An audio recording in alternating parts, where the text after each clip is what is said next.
महाराष्ट्र अंधश्रद्धा निर्मूलन समिती अर्थात MANS तर्फे कोल्हापूर अधिकाऱ्यांना निवेदन देत जादूटोणा विरोधी कायद्याचा प्रभावी अंमलबजावणी करण्याची मागणी करण्यात आली। जिल्ह्यात वाढत्या अंधश्रद्धा आणि भोंदूभुवांच्या हालचालींचा उल्लेख करत MANSने नागरिकांच्या शोषणाला आळा बसावा यासाठी प्रशासनाने सक्रिय पावले उचलावीत असे आवाहन केले।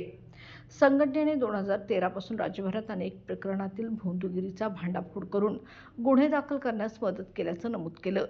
कोल्हापुरातील 13 शाखांमार्फत विज्ञाननिष्ठ दृष्टिकोन, विवेकवाद आणि विद्यार्थ्यांसाठी विविध वैज्ञानिक जनजागृती उपक्रम राबवले जात असल्याची माहितीही दिली। तसेच पोलिसांना प्रशिक्षण देण्यासाठी संघटना तयार असल्याचं निवेदनात म्हटलं आहे। महाराष्ट्र राज्याची एक समिती गठीत झाली आहे की ज्या अनुषंगाने बुवाबाबांना पकडण्याचा आणि जादूटोणाचा कायदा त्याच्यावरती अंमलबजावणी कठोर अंमलबजावणी करून बुवाबाबांना किंवा ह्या पद्धतीच्या सगळ्याच घटनांना न्याय देण्यासाठी कलेक्टर साहेबांनी आपल्याला आश्वस्त केलं आहे की अशा पद्धतीच्या गठीत झालेल्या समितीच्या माध्यमातून हे प्रश्न सोडवले जातील। पण या समितीमध्ये अंधश्रद्धा निर्मूलनाचे, कारण ह्या समितीसाठी अशा कायदा निर्मितीसाठी आमच्या कार्याध्यक्षांचा जीव गेला आहे आणि असं असताना ह्या समितीमध्ये अंधश्रद्धा निर्मूलनाचे कार्यकर्ते सक्रिय असले पाहिजे सबंध महाराष्ट्रभरातले, आणि जिथं जिथं भारतात अशी समिती गठीत झाली आहे तिथं प्रत्येक ठिकाणी अशा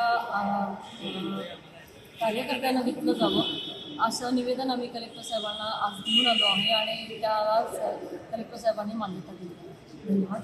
अंधश्रद्धा निर्मूलन महाराष्ट्र सीमा रामदास पाटील, महिला विभाग। निर्मूलनाची जी समिती शासनातर्फे स्थापित केलेली आहे त्याच्यामध्ये अंधश्रद्धा निर्मूलन समितीचे सदस्य त्याच्यात घेतले पाहिजे। त्याचं कारण असं आहे की माणसं फील्डमध्ये काम करत आहेत, जीवावर बेतलं तरी त्याचे विचार न करता काम करत आहेत, रॅशनली काम करत आहेत, विवेक जागा ठेवून काम करत आहेत आणि जो कायदा झालेला आहे त्या कायद्याची अंमलबजावणी व्हावी हे शासनाचं काम आहे, परंतु ते त्याला मदत करण्याचं हे काम करत आहेत। त्यामुळे त्यांना माहिती आहे, त्यांना जाण आहे, त्यांना हिस्ट्री माहिती आहे या कायद्याची। ह्या सगळ्या गोष्टी माहिती असलेला माणूस आणि त्या समितीमध्ये काम करणारा जो माणूस, त्यातले जे अधिकारी असतील किंवा बाकीचे लोक असतील, त्यांना फील्डमध्ये काय चाललं आहे किंवा कुठे बुवाबाजी चाललेली आहे हे त्या गावातून आणि वाड्यातून वस्त्यातून जे चाललेलं आहे ते या कार्यकर्त्यांनाच कळणार आहे। त्यामुळे त्यांच्यातलं प्रतिनिधी असणं ही अतिशय महत्त्वाची गोष्ट आहे आणि तो असलाच पाहिजे। आणि डेमोक्रॅटिकली सुद्धा असं का असू नये, those were working for that cause they should be there. जे त्या कॉजमध्ये काम करत आहेत, त्या कॉजसाठी काम करणारे लढणारे लोक समितीत असलेच पाहिजेत असा आग्रह आहे आमचा। अंधश्रद्धा निर्मूलन समितीच्या वतीनं आम्ही या भूमिकेबद्दल आग्रही आहोत। कोल्हापूर जिल्ह्याचे जिल्हाधिकारी माननीय येडगे साहेब यांनी कोल्हापूर जिल्ह्यात होत असलेल्या अंधश्रद्धांच्या घडामोडींच्या बाबत प्रबोधनासाठी एक समिती गठीत करण्यासाठी पुढाकार घेतलेला आहे। त्यांच्या या भूमिकेचं महाराष्ट्र अंधश्रद्धा निर्मूलन समिती म्हणून आम्ही स्वागत करतो आणि त्यांचं कौतुक करतो। परंतु ही कमिटी जी आत्ता तयार झालेली आहे शासकीय समिती, त्या शासकीय समिती अजून प्रशासकीय सदस्यांची निवड झालेली नाही। महाराष्ट्र अंधश्रद्धा निर्मूलन समिती ही गेली 36 वर्ष अंधश्रद्धा निर्मूलनाच्या क्षेत्रात सातत्याने कृतिशीलपणे कार्यरत करत आहे। अगदी शेवटच्या थरावर जाऊन प्रबोधन करण्याचं आणि संघर्ष करण्याचं काम करत आहे। डॉक्टर नरेंद्र दाभोलकर आणि महाराष्ट्र अंधश्रद्धा निर्मूलन समिती यांनी 1995 पासून ते 2013 पर्यंत म्हणजे सातत्याने 18 वर्ष या प्रकारचा कायदा व्हावा यासाठी मागणी केली आणि या कायद्याच्या मागणीच्या प्रवासामध्येच आमच्या नेत्याचा म्हणजे डॉक्टर नरेंद्र दाभोलकरांचा खून झालेला आहे आणि त्यानंतर महाराष्ट्राला एक पुरोगामी ढाचा असणारा कायदा मिळालेला आहे।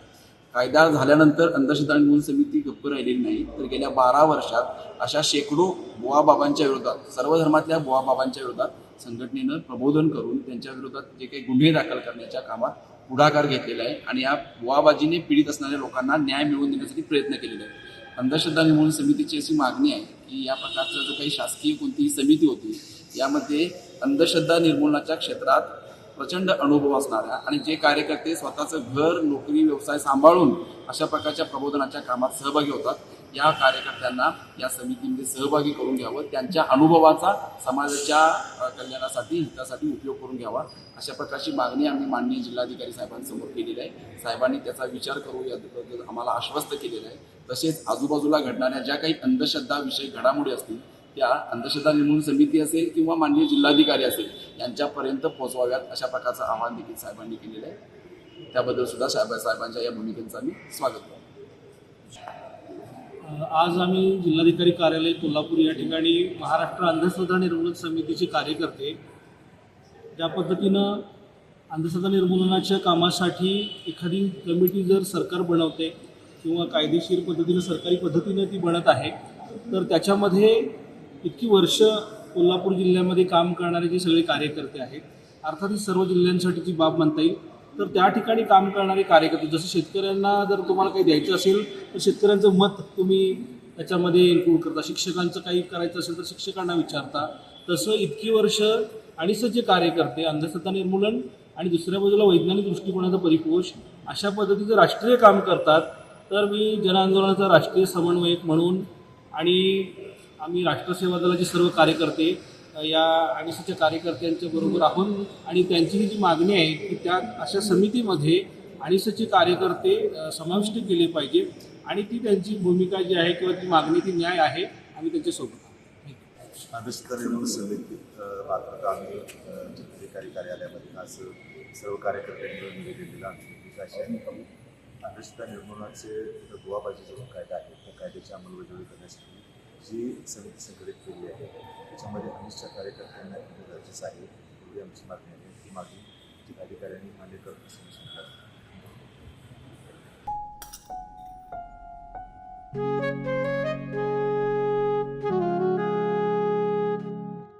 बाबा, आज येताना बासुंदी घेऊन या ना. अगं, कालच आपण आईचा वाढदिवस होता म्हणून आणली होती ना.